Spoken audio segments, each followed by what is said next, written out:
ಶ್ರೀಕೃಷ್ಣನಿಗೆ ಗಾಂಧಾರಿ ಕೊಟ್ಟ ಶಾಪವೇನು? ಇದರ ಪರಿಣಾಮ ಏನಾಯಿತು ಎಂದು ಈ ವಿಡಿಯೋದಲ್ಲಿ ತಿಳಿಯೋಣ.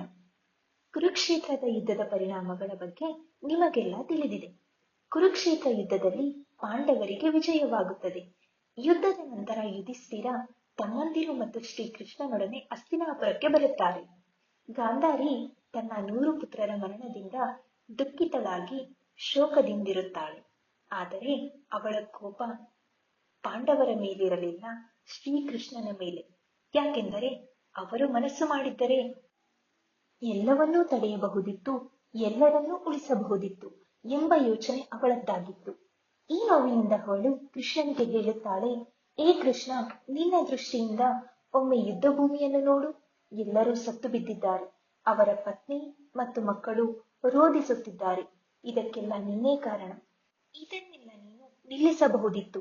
ಆದರೆ ನೀನು ಹಾಗೆ ಮಾಡಲಿಲ್ಲ.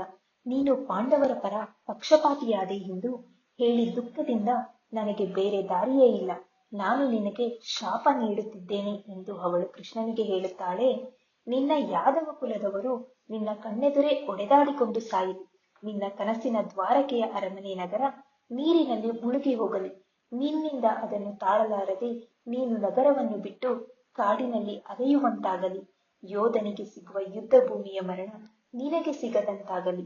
ಇದು ನನ್ನ ಶಾಪ ಎಂದು ಕೋಪದಲ್ಲಿ ಗಾಂಧಾರಿ ಶ್ರೀಕೃಷ್ಣನಿಗೆ ಹೇಳುತ್ತಾಳೆ. ಶ್ರೀಕೃಷ್ಣ ಇದನ್ನೆಲ್ಲ ತುಂಬಾ ಮೌನದಿಂದ ಕೇಳ್ತಿರ್ತಾರೆ. ಯಾಕೆಂದ್ರೆ ಅವ್ರಿಗೆ ಗೊತ್ತಿತ್ತು ಗಾಂಧಾರಿಯ ಶಾಪ ಎಂದಿಗೂ ಕೂಡ ಹುಸಿಯಾಗುವುದಿಲ್ಲ ಅಂತ. ಇದಕ್ಕೆ ಕೃಷ್ಣ ನಗುತ್ತಾ ಗಾಂಧಾರಿಗೆ ಹೇಳ್ತಾರೆ, ಮಾತೆ, ನೀವು ಇಲ್ಲಿ ಕೇಳಿ. ನಿಮ್ಮನ್ನು ವರಿಸಲಿರುವ ವರ ಹುಟ್ಟು ಕುರುಡ ಅಂತ ತಿಳಿದು ನೀನು ಯಾವಾಗ ಕಣ್ಣಿಗೆ ಪಟ್ಟಿಯನ್ನು ಕಟ್ಟಿಕೊಂಡಿಯೋ ಅದೇ ನೀನು ಮಾಡಿದ ತಪ್ಪು. ನೀನು ಅಂದು ಗಂಡನಿಗಿಲ್ಲದ ದೃಷ್ಟಿ ಭಾಗ್ಯ ನನಗೇಕೆ ಎಂದು ಪಟ್ಟಿ ಕಟ್ಟಿಕೊಂಡೆ. ದೃಷ್ಟಿಹೀನ ಗಂಡನನ್ನು ಸರಿಯಾದ ಮಾರ್ಗದಲ್ಲಿ ನಡೆಸುವುದು ನಿನ್ನ ಕರ್ತವ್ಯವಾಗಿತ್ತು. ಆದರೆ ನೀನು ಇದರಿಂದ ಹಿಂದೆ ಸರಿದೆ. ನಿನ್ನ 100 ಮಕ್ಕಳು ತಪ್ಪು ಮಾಡಿದಾಗ ಅವರನ್ನು ಸರಿದಾರಿಗೆ ತರಬೇಕಿತ್ತು. ಆದರೆ ನೀನು ಕಣ್ಣಿಗೆ ಪಟ್ಟಿ ಕಟ್ಟಿಕೊಂಡು ಅವರ ಎಲ್ಲಾ ಅನಾಚಾರಗಳನ್ನು ನೋಡದೇ ಹೋದೆ. ಬಾಲ್ಯದಲ್ಲಿ ದುರ್ಯೋಧನ ಭೀಮನನ್ನು ನೀರಲ್ಲಿ ಮುಳುಗಿಸಿ ಕೊಲ್ಲಲು ಬಯಸಿದ್ದು ನಿನಗೆ ತಿಳಿದಿಲ್ಲವೇ? ನಿನ್ನ ಸಹೋದರ ಶಕುನಿಯ ಕುತಂತ್ರದ ಅರಿವು ನಿನಗಿರಲಿಲ್ಲವೇ? ದ್ರೌಪದಿಯ ಮೇಲೆ ನಿನ್ನ ಪುತ್ರ ಹಲ್ಲೆ ಮಾಡುತ್ತಿದ್ದಾಗ ನಿನ್ನ ಪ್ರಜ್ಞೆ ಎಲ್ಲಿತ್ತು ಮಾತೆ? ನೀನು ರಾಜಮಾತೆ, ಇದನ್ನೆಲ್ಲವನ್ನು ತಡೆಯಬಹುದಿತ್ತಲ್ಲವೇ?